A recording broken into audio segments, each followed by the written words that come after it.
जय सिया राम। इस अंक में सीता जी द्वारा गौरी पूजन का उल्लेख है। सेवत तो ही सुलभ फलचारी, वरदायनी पुरारी प्यारी, देवी पूजी पद कमल तुम्हारे, सुर नर मुनि सब हों ही सुखारे। हे भक्तों को मुँह मांगा वर देने वाले, हे त्रिपुर के शत्रु शिव जी की प्रिय पत्नी, आपकी सेवा करने से चारों फल सुलभ हो जाते हैं। हे देवी, आपके चरण कमलों की पूजा करके देवता, मनुष्य और मुनि सभी सुखी हो जाते हैं। मोर मनोरथ जान मुनि के, बसहु सदा उरपुर सबहि के, कीन्हु प्रगटन कारण तेहि, अस कहि चरण गहे बैदेहि। मेरे मनोरथ को आप भली भांति जानती हैं, क्योंकि आप सदा सबके हृदय रूपी नगरी में निवास करती हैं। इसी कारण मैंने उसको प्रकट नहीं किया। ऐसा कहकर जानकी जी ने उनके चरण पकड़ लिए। विनय प्रेम बस भई भवानी, खसी माल मूरति मुसुकानी, सादर सिया प्रसादु सिर धरयो, बोली गौरी हर्षु हिय भरयो। गिरिजा जी सीता जी के विनय और प्रेम के वश में हो गईं। उनके गले की माला खिसक पड़ी और मूर्ति मुस्कुराई। सीता जी ने आदर पूर्वक उस प्रसाद को सिर पर धारण किया।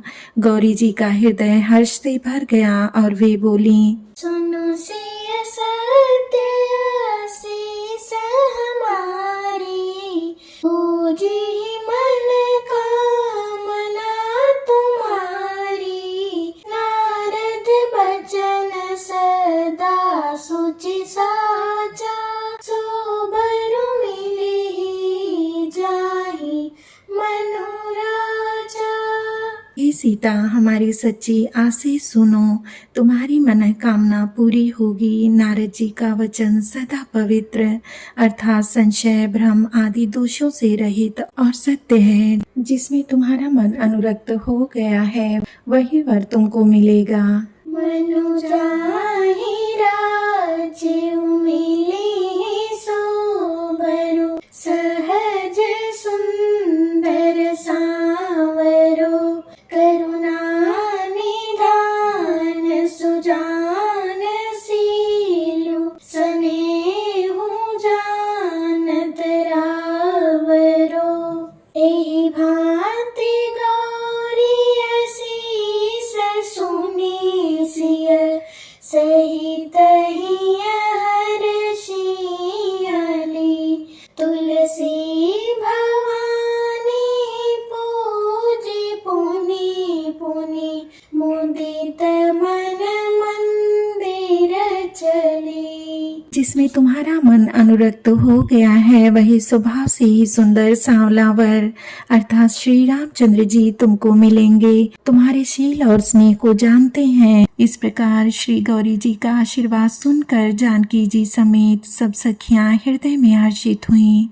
तुलसीदास जी कहते हैं, भवानी जी को बार बार पूजकर सीता जी प्रसन्न मन से राजमहल को लौट चलीं। जानी गौरी अनुकूल, सियहि हर्षु न जाय कही, मंजुल मंगल मूल, बाम अंग फरकन लगे।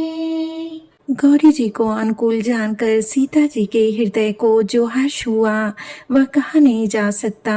सुंदर मंगलों के मूल उनके बाएं अंग फड़कने लगे। हृदय सराहत सियल नाई, गुर समीप गवने दो भाई, राम कहा सबु कौशिक पाई।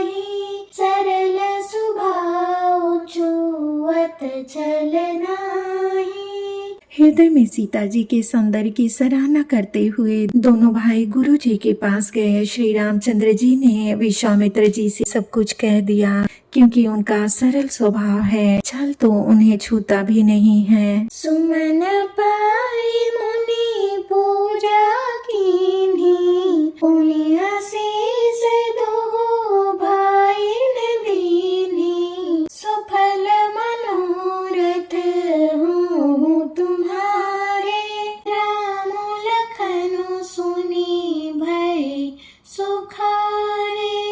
फूल पाकर मुनि ने पूजा की, फिर दोनों भाइयों को आशीर्वाद दिया कि तुम्हारे मनोरथ सफल हों। यह सुनकर श्री राम लक्ष्मण सुखी हुए। करी भोजन मुनि वर विज्ञानी, लगे कहन कछु कथा पुरानी। विगत दिवस गुरु आयसु पाई, संध्या करन चले दो भाई।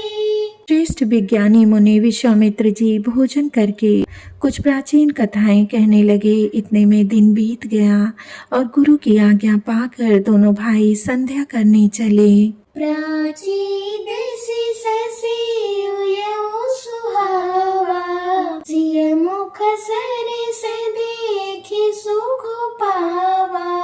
बहुरी बिचारू कीन मन माही, सिय बदन समाहि मतर नाही।